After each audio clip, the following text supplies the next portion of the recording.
A cemetery tells the history of its community.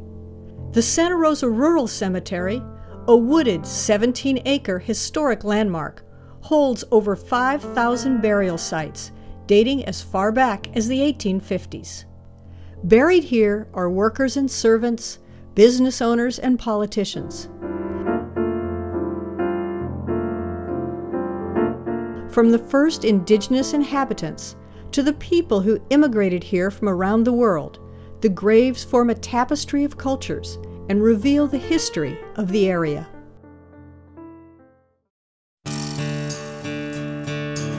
The rural cemetery sits on land granted to Doña Maria Ignacia López de Carrillo by the Mexican government in 1841 as part of the Rancho Cabeza de Santa Rosa.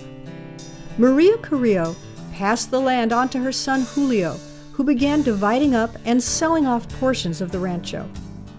The land where the cemetery now sits was eventually sold to Richard Fulkerson, who founded the cemetery in 1854. The first person buried here was his son-in-law, Thompson Mize. Over time, the rural cemetery and individual sections of it have changed hands several times.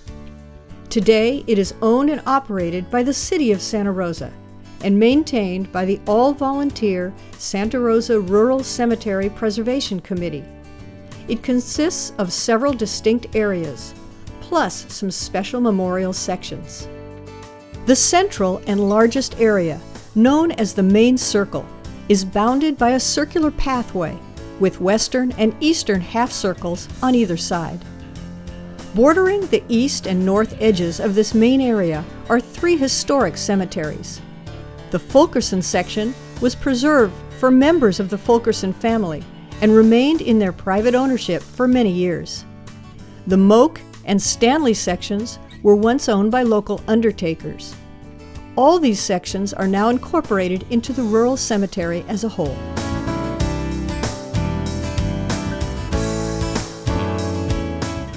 In 1944, the County of Sonoma purchased 3 acres on the eastern edge of the rural cemetery for burial of the county's indigent deceased, those who could not afford to purchase a gravesite from a private company. Later, local Boy Scouts added improvements here, such as benches and a kiosk, as part of their Eagle Scout service requirements. Members of the Army National Guard and the American Legion installed plaques on the graves of the 17 veterans who were buried here.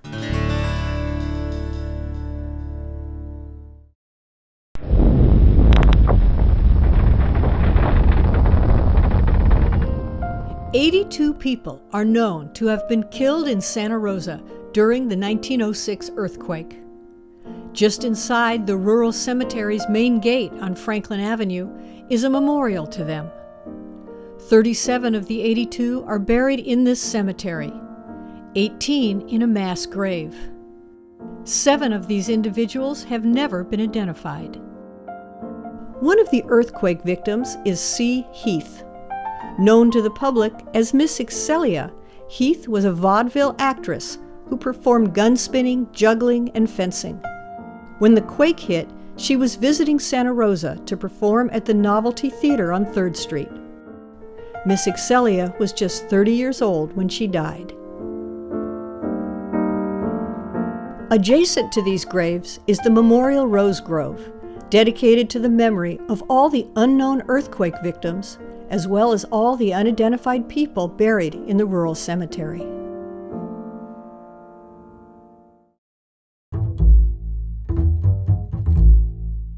Just to the south of the Franklin entrance is the Grand Army of the Republic Memorial. Built in 1915 by Union veterans of the Civil War, it's dedicated to all veterans of the United States Armed Forces. The 2 cannons occupying the corners of the site are exact full-scale replicas of those used during the Civil War. Altogether, there are 268 veterans buried in the Santa Rosa Rural Cemetery. Their military service spans from the War of 1812 and the Seminole War all the way through the Korean War. Just behind the war monument once stood a large black locust tree. It provided welcome shade to people who came to memorial events, and it had a starring role in a dark episode of Santa Rosa history. In December 1920, 3 men who had assaulted women in San Francisco fled north and hid out in Santa Rosa. While attempting to capture the fugitives, Sonoma County Sheriff James Petre and 2 San Francisco detectives were shot and killed. The fugitives were arrested for the murders and taken to jail. But before a trial could be held, a vigilante mob broke the 3 men out of jail and hanged them from a single branch of the black locust tree. While the infamous black locust tree was cut down decades ago, a native wildlife garden has now been planted and lovingly tended just south of the War Memorial. The garden consists of California native plants, which are drought tolerant, and it provides habitat for native birds, bees, insects, lizards, toads, and other animals all year round. Memorial stones are placed in this garden to honor the deceased who do not have a burial site.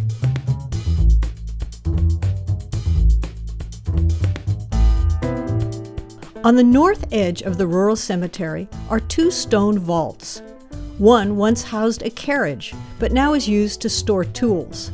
The other was used to store dead bodies awaiting burial. If you go through the gate beside the vaults, you leave the rural cemetery and enter Santa Rosa Memorial Park. Once known as the Oddfellows Cemetery, it is owned and operated by the not-for-profit Oddfellows Cemetery Association. Among those buried here is Robert Leroy Ripley, a native of Santa Rosa, best known for creating Ripley's Believe It or Not.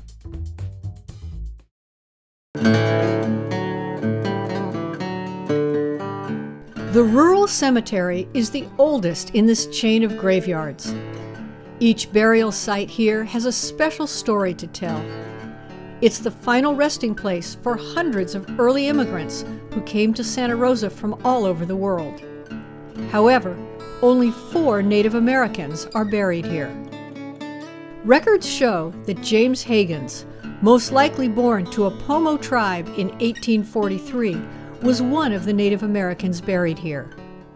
We don't have a photo of Mr. Higgins, and nobody knows exactly where his grave is located.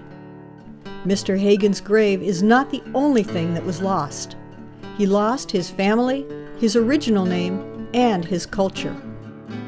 James was found as a small child after white settlers massacred his family in a raid. He was adopted by the Higgins family. We don't know if he was treated as a servant or as a true member of his new family. He died in 1931 at the age of 88.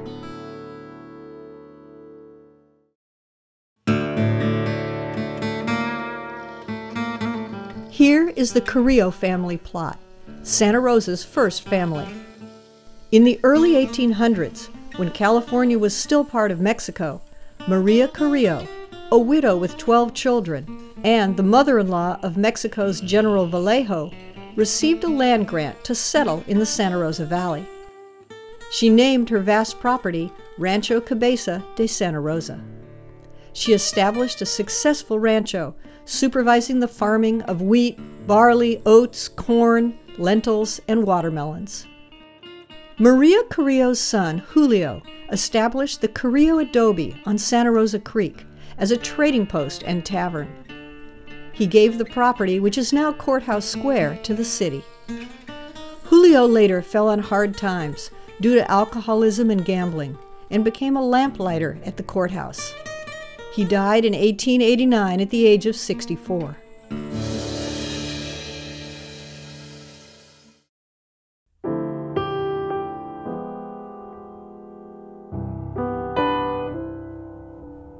There are 43 Japanese buried in the rural cemetery. Many of them are buried in a small section on the east side of the site. The grave of Hisikichi Yoshimoto is in the Stanley section of the cemetery. Yoshimoto immigrated to Sonoma County from Japan in the late 1880s at the suggestion of a noble-born samurai, Kanae Nagasawa. Nagasawa had moved to Sonoma County with Thomas Lake Harris, a poet and visionary, to establish the Fountain Grove Utopian Community and Winery. When Harris left Fountain Grove under a cloud of scandal in 1891, Nagasawa took over as leader of the community and head winemaker. Eventually, he became the top wine producer in California. Yoshimoto's story is short and sad. While working as a laborer at the Fountain Grove Winery, he got caught by the belt of a machine, was badly mangled, and died. He was only 18 years old. Nagasawa's ashes were interred at a Buddhist cemetery in Japan.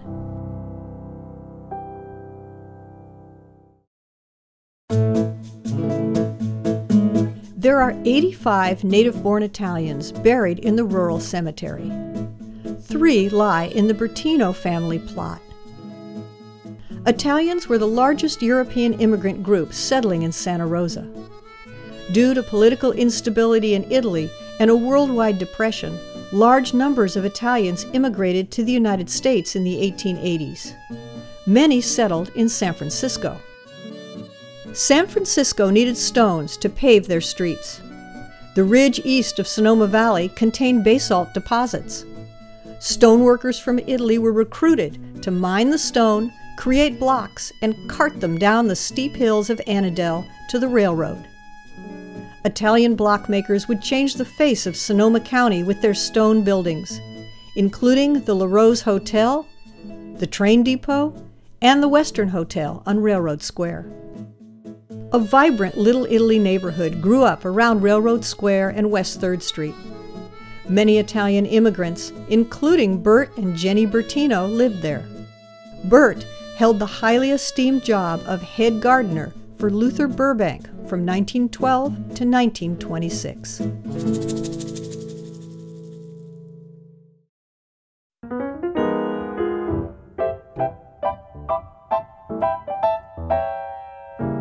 This is the burial site for 2 of the trailblazing Mcgaffey sisters.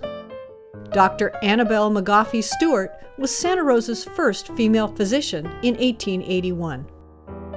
Her sister Elizabeth, known as LJ, was the 3rd woman accredited as a pharmacist by the California College of Pharmacy. She was also a leader in the women's suffrage movement in Sonoma County. The 3rd sister, Frances, is not buried here. She was a lawyer and became Santa Rosa's first superintendent of schools. Quite an amazing trio of sisters.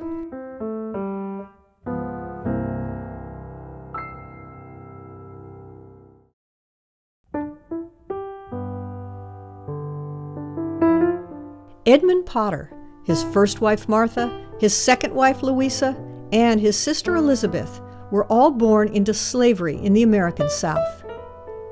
Elizabeth Potter escaped from slavery to Santa Rosa, and after the Civil War, her brother Edmund joined her there. Edmund became a well-liked but poorly paid whitewasher. When he died at age 91, a public collection was taken up to give him a proper burial and his tombstone in the rural cemetery. Elizabeth, who sometimes went by the name of C.E. Hudson, became quite successful, buying and selling real estate. Another Santa Rosan who escaped from slavery was John Richards. Richards operated a barbershop and bathhouse downtown, which became a popular community gathering spot. Richards was a strong believer in education. However, 1860s California law did not require public schools to admit African American children. So, Richards started his own school, hiring Bay Area teachers to educate Santa Rosa's African American children. Richards was also a tireless civil rights activist. He traveled the state advocating for equal rights under the law for black people and for the right of all children of all races to receive an education. John Richards, businessman, humanitarian, and civil rights pioneer, died in 1879 at the age of 55.